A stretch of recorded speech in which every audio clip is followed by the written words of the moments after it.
Olá, alunos! Vamos dar início à nossa unidade 1, na qual nós iniciaremos os nossos estudos sobre avaliação educacional. E nessa aula nós veremos, os conceitos sobre avaliação educacional, faremos uma breve retrospectiva histórica e, por fim, vamos analisar alguns marcos legais sobre a avaliação educacional no nosso país.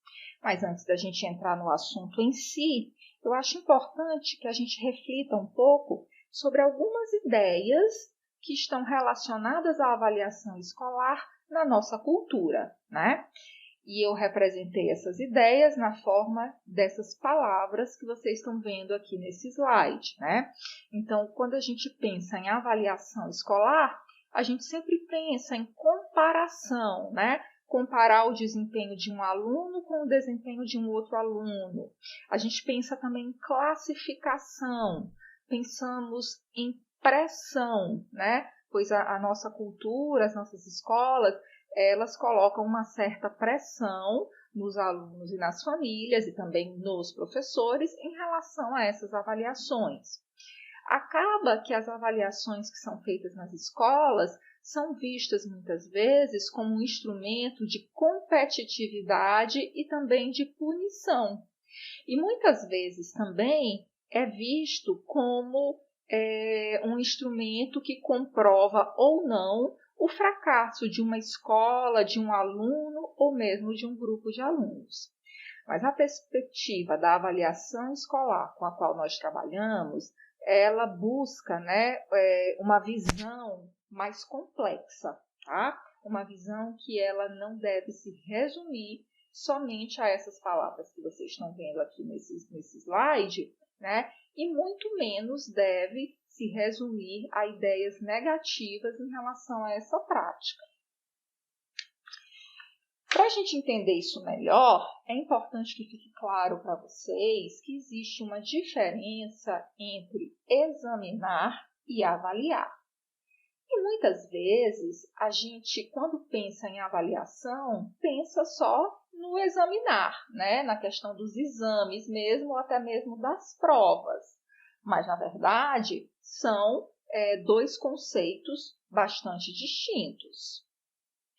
Quando a gente pensa em examinar, a gente pensa em uma ação que ela é meramente quantitativa, tá? Por exemplo, se eu dou uma nota para um aluno, eu estou examinando esse aluno. Essa nota ela pode ter sido fruto somente de um exame e não de uma avaliação em si, tá? Não de um processo avaliativo, mas muitas vezes só de uma atividade que aquele aluno fez de forma isolada, tá bom? E qual é o problema do examinar? É porque o ato de examinar, ele não considera todo o processo de ensino e de aprendizagem. Normalmente, o examinar, ele leva em conta somente uma única atividade em um único tempo, tá? É como se aquele aluno, aquele estudante, tivesse limitado ali somente aquele momento no qual ele fez aquela atividade ou aquela prova, tá? Então, é uma coisa que tem um foco excessivamente quantitativo. Já o avaliar, não. Avaliar não é somente dar uma nota, tá? Atribuir nota faz parte do processo avaliativo, mas o processo avaliativo vai além disso. O avaliar é um processo que ele é mais complexo, que ele está alicerçado em uma investigação que tem como objetivo fornecer para o professor informações sobre o trabalho dele, né? Sobre o trabalho docente, sobre o ato de ensinar, bem como sobre a aprendizagem do aluno, tá bom? Luquez, inclusive, disse, que a avaliação deve ser um ato de investigação, de busca de diagnóstico com o objetivo de aprimoramento do ensino e da aprendizagem. Então, avaliar não é só atribuir uma nota. Atribuir uma nota faz parte do processo, tá? Mas o objetivo do processo é justamente o aprimoramento, tá? Você perceber que um estudante que estava no nível X conseguiu alcançar um nível superior, bem como o próprio professor, né? Porque a avaliação funciona como diagnóstico também do trabalho do professor, certo? Mas como a avaliação, ela de fato acontece, tá? A gente pode tentar entender como a avaliação acontece a partir dessas 3 questões que vocês podem ver aqui nesse slide, né? Primeiramente, como avaliar? Né? Então, se eu sei que a avaliação ela não se resume somente a um exame, a uma prova, como que eu posso avaliar o meu aluno e como vocês, alunos, podem ser avaliados? A resposta é de diversas formas, tá bom? Eu posso avaliar um aluno através da participação dele nas aulas. Eu posso, sim, aplicar testes diagnósticos, bem como provas, questionários. Posso solicitar que meu aluno faça relatórios.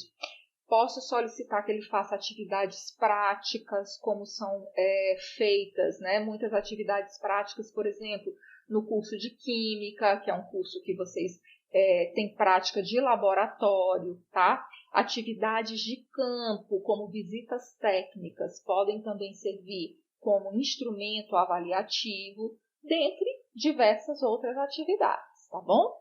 E para que avaliar? Qual é a importância, né, de se realizar uma avaliação?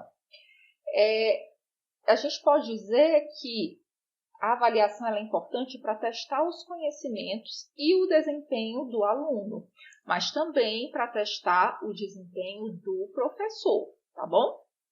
Porque, por exemplo, se um professor de ciências aplica uma prova em uma turma de 30 alunos e desses 30 alunos, 25 alunos tiram nota baixa, isso está representando muito mais o desempenho do professor do que o desempenho dos próprios alunos. Vocês não concordam?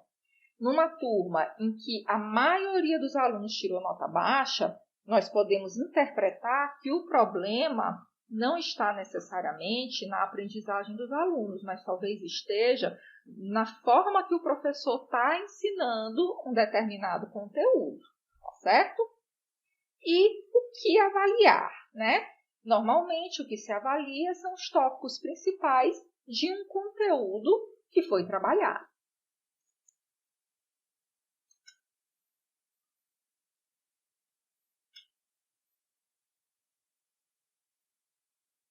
Bom, dando continuidade aqui, e quando que um professor deve avaliar?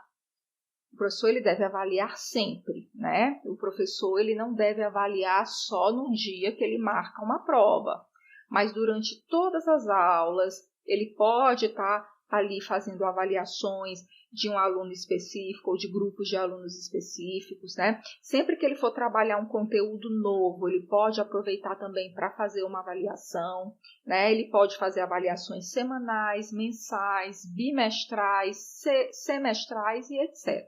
Bom?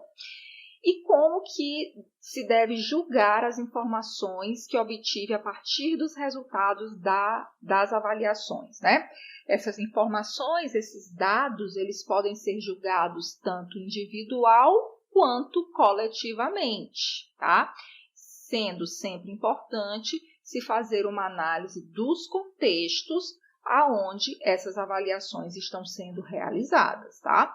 Tanto os contextos institucionais como os próprios contextos sociais mesmo, nos quais, né, uma determinada escola, um determinado aluno estão inseridos, tá bom? Bom, ainda sobre a prática avaliativa, eu trago aqui para vocês uma ilustração, né, uma figura de um iceberg, tá? Essa figura que vocês estão vendo aqui, que ela tá assim meio azulada, né, misturada branco com azul, ela é um iceberg. Quem já assistiu aquele filme Titanic deve se lembrar sobre o que é um iceberg, né? Um iceberg, ele é uma montanha de gelo, mas uma montanha assim muito, muito, muito grande mesmo, tá? E normalmente a gente tem esses icebergs no Polo Norte, onde faz muito frio, tá? Lá no hemisfério norte. E naquele filme Titanic, o navio, né, o Titanic, afunda justamente porque bateu em um iceberg, tá? E eu não escolhi essa figura à toa, tá bom? Por que eu coloquei esse iceberg aqui? Porque uma das principais características de um iceberg é que ele é uma montanha muito grande, mas que a maior parte dessa montanha a gente não consegue ver. Por quê? Porque a maior parte da montanha ela está debaixo d'água, tá bom? Então, o que a gente vê é somente a ponta do iceberg, é somente aquilo que está acima da água. Mas lembrem-se que a maior parte, né, dessa montanha de gelo está submersa, tá? E aí eu achei interessante colocar essa figura aqui para a gente ter essa ideia, né, de que uma avaliação ou mesmo um processo avaliativo, ele é somente a pontinha do iceberg. Ele é somente aquilo que a gente consegue ver que está acima da água. Mas o alicerce de uma avaliação é o que está embaixo d'água. E o que é esse alicerce? Né? É a preparação, porque toda avaliação tem que ser muito bem preparada. É a devolutiva dessa avaliação. E o que é essa devolutiva? Essa devolutiva é depois que eu aplico a avaliação com o meu aluno ou com o meu grupo de alunos, eu vou dar um feedback para esses alunos. Né? O que é esse feedback? É uma correção feita, né, pelo professor dessa avaliação, mas uma correção que foi feita de uma forma muito criteriosa, onde foi feita uma análise e uma interpretação do professor, tá? Então, todas essas coisas que estão abaixo do iceberg, percebam que é o que dá sustentação para ele, é o que dá sustentação para essa montanha de gelo. Tá certo? Então, quando eu aplico uma prova, por exemplo, um questionário, né? Esse instrumento avaliativo antes, ele foi pensado pelo professor, ele foi elaborado, muitas vezes ele foi testado, tá? Para que ele pudesse ser aplicado, né, em uma turma, em uma escola, ou mesmo com um único aluno, tá certo? Porque essa aplicação, ela foi intencional. Vocês entendem o que eu quero dizer por intencional? Ela não foi feita de forma aleatória. O professor, ele planejou um determinado instrumento com um objetivo de verificar o nível do conhecimento do aluno em relação a um determinado assunto. Tá certo? Então, é sempre bom a gente ter isso em mente, né? Vocês como alunos, mas principalmente como futuros professores, né? Quando vocês forem elaborar as avaliações, né, de química, de ciências, né? Como que vocês vão elaborar, né? Como que vocês vão primeiramente escolher um determinado instrumento para fazer a avaliação dos alunos de vocês e como que vocês vão elaborar esse instrumento, porque isso tem tudo a ver com a análise e interpretação que vocês vão fazer dos dados e a devolutiva que vocês precisarão fazer para os alunos de vocês, tá bom? Bom, então a gente já falou sobre muita coisa até aqui, né? Mas vamos esclarecer um pouco melhor sobre definições de avaliação educacional. Tudo que a gente falou até aqui, eu acho que colaborou bastante já para vocês pensarem na mente de vocês conceitos sobre a avaliação. E aqui a gente pode, né, juntos ver alguns outros, né? Então, a gente pode dizer que a avaliação educacional é um meio, ela não é um fim em si mesma. Então, eu não aplico uma prova só por aplicar, eu não solicito que meus alunos façam um seminário ou me entreguem um relatório só por fazer. Né? A avaliação ela é um apoio para a tomada de decisões e ela deve ser entendida como um processo que associa-se a um projeto educacional e social. Então, não é uma ação isolada, tá? Ela também não deve ser entendida como uma atividade meramente técnica e a avaliação implica em um posicionamento político que inclui valores e princípios. Então, tudo isso está relacionado aí, né, com o contexto micro da escola, né, projeto político pedagógico, bem como com o contexto macro, né? Que a gente pode ver aqui de uma forma mais detalhada através de uma retrospectiva histórica e também da questão da legislação da avaliação no nosso país, né? Então, conversando sobre a retrospectiva histórica da avaliação educacional no Brasil, a gente pode selecionar aqui alguns marcos, né? Então, eu destaco aqui que a partir da década de 30 e anos de 1930, 1940, o que nós tivemos foi um enfoque psicológico da avaliação educacional, tá? Então, nesse período, a ciência da psicologia deu muitas contribuições para a pesquisa sobre avaliação educacional, mas em uma perspectiva mais behaviorista, tá? Então, foram feitas, né, elaboração de medidas, de testes padronizados, como, por exemplo, os testes de QI, com o objetivo de quantificar os conhecimentos e habilidades dos alunos, tá certo? Nesse período, o foco foi na produção de instrumentos de mensuração. Então, eram testes padronizados, como os testes de QI, né? QI é coeficiente de inteligência. Vocês encontram também com o nome de testes de inteligência ou testes de QI. E o objetivo era realmente mensurar, né? Já a partir de meados de 1950 e década de 60, o enfoque passa a ser sociológico, né? Então, perceba que o enfoque psicológico ele estava centrado mais no individual, e aí, nas décadas de 50 e 60, a gente passa para um enfoque mais sociológico, onde se analisa a relação entre educação e sociedade, e também das desigualdades econômicas e sociais, e como que essas desigualdades influenciavam nas avaliações, né? Falando com outras palavras, é como se essas desigualdades econômicas e sociais, né, tivessem ali uma influência, como de fato tem, né, sobre o aproveitamento escolar, sobre a aprendizagem, sobre o ensino dos alunos, tá certo? As pesquisas educacionais, elas não focaram, né, nesse período somente nos aspectos internos da escola. Este enfoque não contemplou os paradigmas da avaliação educacional vigente. Por que não? Porque o paradigma vigente era o paradigma do enfoque psicológico, tá? Esse paradigma ele continuava dominante. Porém, a gente percebe já aqui uma transição, né, de não mais centrar somente a questão do desempenho ou do fracasso escolar em um aluno específico ou em uma escola específica, mas o olhar dos pesquisadores já começa aí a se voltar, né, para o macro, né, para como a sociedade, como as desigualdades contribuíram, né, ou não para esse fracasso e esse aproveitamento, né?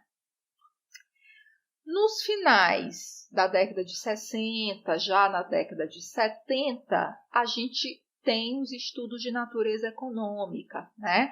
Que estavam inspirados na teoria do capital humano. E esses estudos de natureza econômica viam a educação enquanto meio de formação dos trabalhadores para a inserção no mercado de trabalho, né? E nesse período, a questão do planejamento educacional começou a se fazer muito presente, justamente nessa perspectiva, né, de que a educação deveria ser muito bem planejada para que a sociedade, né, tivesse aí os seus trabalhadores, né, pessoas formadas, muitas delas formadas em nível técnico, né, para que a máquina do sistema capitalista pudesse, de fato, funcionar como era esperado, tá? Na década de 80, a gente volta mais uma vez o olhar para aquela perspectiva sociológica, mas dessa vez o foco ele passa a estar muito mais no funcionamento interno da escola, né? E aí se começa, né, a se questionar como se avalia, o que se avalia e para que se avalia. E aqui a gente já tem uma ênfase numa perspectiva mais formativa da avaliação. Nos anos 90, a gente tem aí uma ênfase muito grande nas avaliações externas de larga escala, tá? E essas avaliações externas, eu digo tanto as brasileiras quanto as internacionais. A gente vai ver isso de forma mais detalhada na última unidade, na unidade 4. E as repercussões no currículo escolar e na avaliação da aprendizagem, tá? E aqui a gente já destaca, né, a nossa LDB, que é a Lei de Diretrizes e Bases da Educação Nacional, que ela é do ano de 1996, né? Então, ela surge aí bem nesse contexto da década de 90. E sobre avaliação educacional na LDB, a gente destaca o artigo 1º, que diz que a avaliação do aproveitamento e apuração da assiduidade, né, isso é importante, né, eu acho que vocês já ouviram falar aí que falta reprova, principalmente no ensino presencial, né? Por quê? Porque isso está estabelecido lá na LDB.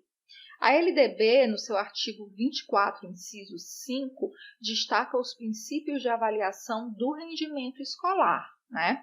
Então, a LDB traz para a gente a importância dessa avaliação ser contínua e cumulativa, né? Está lá na LDB. Então, a avaliação ela não deve acontecer em um único momento, né, do semestre ou do ano letivo. Ela deve ser contínua e também cumulativa, né? Ou seja, os conceitos, as avaliações feitas, elas vão sendo somadas para que no final aí desse período o professor possa ter, né, uma ideia de como foi o rendimento de um aluno, de uma turma, né, em um determinado ano, semestre e etc. E também a LDB destaca a prevalência dos aspectos qualitativos sobre os quantitativos, tá bom? Um outro marco legal para a avaliação educacional são os parâmetros curriculares nacionais, os PCNs. E lá nos PCNs nós temos estabelecidos que a avaliação ela deve ser processual, ela deve ser diagnóstica e ela deve ser formativa. A gente vai adentrar, né, de forma mais específica nesses conceitos na nossa próxima unidade. E por último, eu destaco aqui para vocês esse decreto, que é o decreto 9432 do ano de 2018, que no seu artigo 1º estabelece, né, a regulamentação da Política Nacional de Avaliação e Exames da Educação Básica. E no parágrafo único, a política que se refere ao caput será orientada pelo disposto na Base Nacional Comum Curricular, observado o disposto na Lei 93/94 de 96, que é a LDB, tá? Então, a Base Nacional Comum Curricular também é outro documento muito importante da educação brasileira, que nos ajuda, né, a compreender o que a nossa legislação espera de uma avaliação educacional. Bom? E para finalizar a nossa aula aqui da unidade 1, eu deixo essa citação para vocês, né, do John Hunter, que disse que a definição de insanidade é continuar a fazer o que você sempre fez, desejando obter resultados diferentes, tá? Então, o que isso tem a ver com avaliação? Justamente para a gente ter isso em mente quando a gente pensar naquela diferenciação entre examinar e avaliar, tá? Eu só vou ter uma avaliação mais condizente com o que é esperado, com o que é necessário, né, para o estudante contemporâneo, se eu me conscientizar enquanto professora e vocês enquanto futuros professores e alunos de que essa avaliação, né, que é meramente um exame, que é meramente classificatória, ela não é mais suficiente para as necessidades que nós temos hoje no mundo contemporâneo, inclusive no mundo do trabalho contemporâneo, tá bom? Essas são as nossas citações dessa primeira unidade. Nós temos aqui algumas videoaulas, né, que vocês podem facilmente localizar no YouTube. Eu sugiro que vocês assistam como forma de aprofundar esse conteúdo. E desejo um excelente aproveitamento a todos. até a unidade 2. Até breve!